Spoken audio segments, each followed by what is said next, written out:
This is a hunter-killer. It would typically conceal itself in bushes, come out, acquire target, destroy target.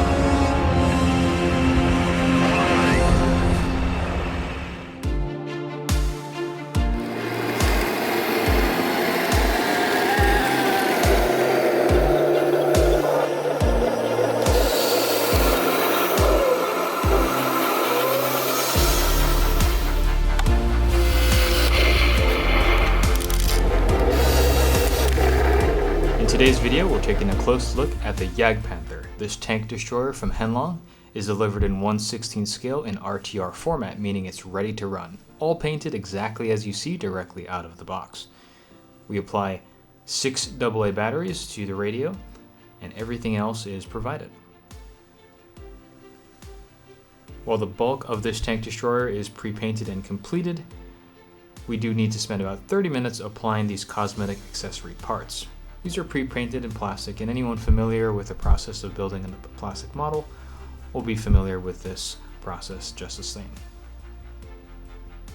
Notice that we're not gluing on those parts. The reason why is if in future we wanted to service those road wheels, remove them for painting, or replace them for whatever reason, we'll be able to easily do so by popping off the plastic caps.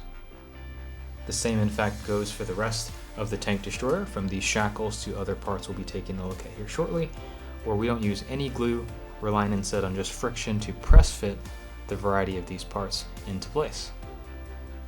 We get a good look at the imposing mantlet and imposing glasses of the front end of this Jagdpanther, one of the more effective tank destroyers of the war. The MG34 machine gun also uses a hollow barrel that's backlit by a red LED that fires in sequence with the machine gun sound once toggled from the radio. Shackles on the back, very simple stuff. Now I do like how these accessory parts are painted from the factory. However, any astute modeler will likely want to spend a few minutes further detailing them to help bring out other types of details and just make them look a bit more real.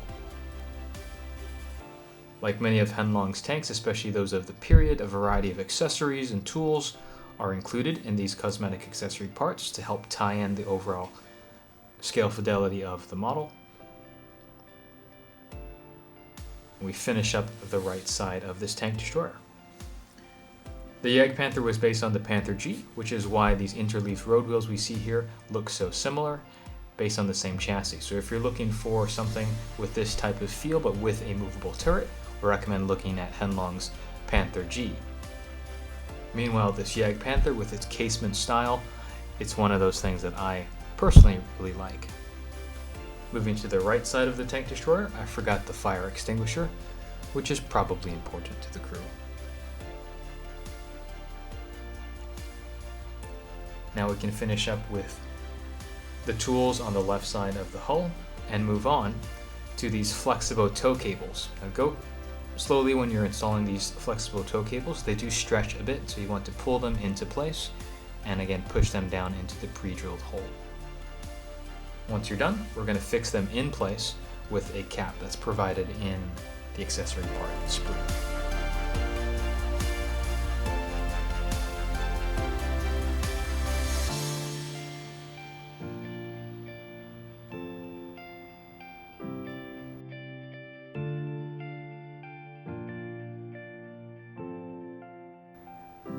And we repeat the same process for the opposite side. These parts would do well for a light dry brushing of dark steel or other types of similar colors to help bring out that surface detail. Moving now to the top of the turret, or the hull really, because it's not really a turret, we see the periscopes and we put our commander in place.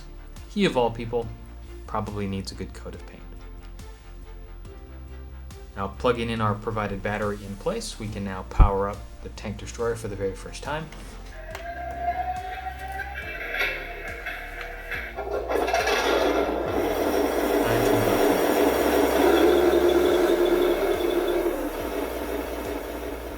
Testing our functions with elevation and depression and the recoil.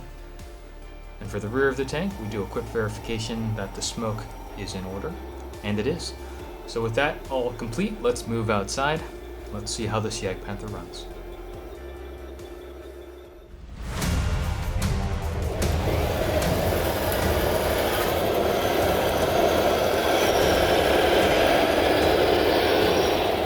This is a hunter-killer. It would typically conceal itself in bushes, come out, acquire target, destroy.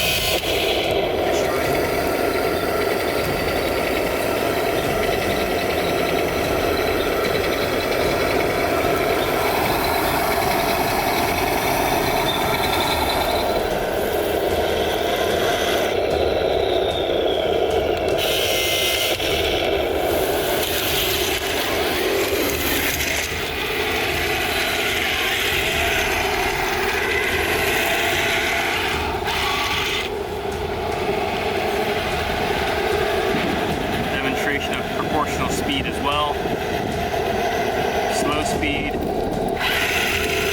and high speed.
Welcome back. We are in the studio again after our test run of the Heng Long 1/16 scale Jagdpanther. Put a couple of batteries through this Tank Destroyer, and I really do like it. We've got a bit of debris here. Again, keep in mind this is not a tank, this is the Tank Destroyer. Its lack of a turret helps us classify it as such. A couple things I really do enjoy about this Tank Destroyer. First of all, its unique look. The lack of a turret sort of just, it changes how it looks. So if you're like us and you've got a few of these tanks, it is nice to see something so distinct in the group. I do think the factory paint worked really well. It looks great out of the box. This is uncustomized all the way around. It just looks really nicely done. For a beginner who isn't concerned so much about the ability to traverse the turret and all that might introduce in terms of complexity, this Tank Destroyer is also nice because you're really just driving it forward, back, left, right. You're elevating the cannon up and down, and beyond that, it's just simple to operate. It's just very, very simple to operate. Also easy to put together, as you saw in the build video. All of these parts just sort of clip in, and the rest of the model is complete.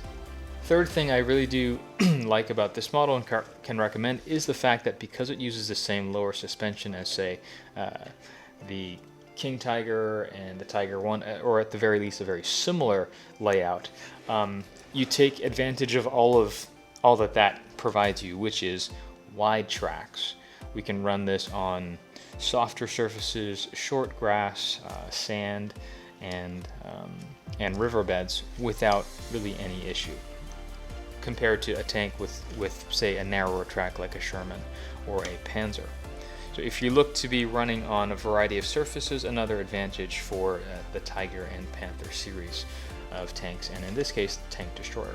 I do like the suspension as well. You see here, this Tank Destroyer has a propensity to sort of leap upwards if you really gun it, but if you creep along, it really works very well. The final thing I can recommend about this tank is this really shows off the advantage of the TK6 series of MFCB, which is again all new for Motion RC, and we're only carrying the latest 6 series version. What it does is, on all tanks, but especially on this one, you can really creep on your movements, very fine motor movements, as you saw in our running video. It isn't jumpy, and a tank like this, or a Tank Destroyer like this, which should have the visual presence of something very heavy and sort of plodding, this is the perfect MFCB for this machine. Now, 2 things that I think anyone looking at this model should be considerate of is the fact that, first of all, it is not a tank, it's a Tank Destroyer. So if you're going to be IR battling and you're going to want the advantage of moving in one direction while traversing your turret and making a shot, you won't be able to do this on this tank. To aim the main weapon, you're going to need to turn the entire tank, which obviously significantly reduces your potential field of fire that you can bring to bear in any given time. So simpler for beginners, as I mentioned, but less potential for more advanced users. The second thing is really something I say with all of the Tiger and Panther series tanks. Anytime you see these interwoven or interweaved road wheels, you run a higher risk of something getting jammed in between them. So just be conscious if you are running on sand or say a dry river bed with smaller pebbles. You want to make sure you're watching these, that they don't get stuck. Okay? Other than that, that's all I have really to say about the Jagdpanther. This massive KWK 43 8.8 centimeter main gun is the same that is mounted in real life on the Tiger II.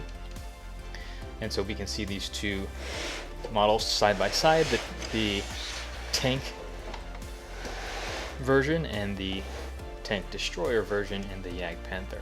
Let us know in the comments, what do you think? Is this type of casement design, this Tank Destroyer layout, does this appeal to you? What else would you like to see from us and Heng Long? And if you plan on picking one of these up, are you going to keep it stock? Are you going to repaint it? I'm always eager to hear what modelers out there have planned for what we've got. So like, share, comment, subscribe, critique, and all the usual fun things. We'll see you in the comments below, and we'll see you in the next video. Thanks for watching.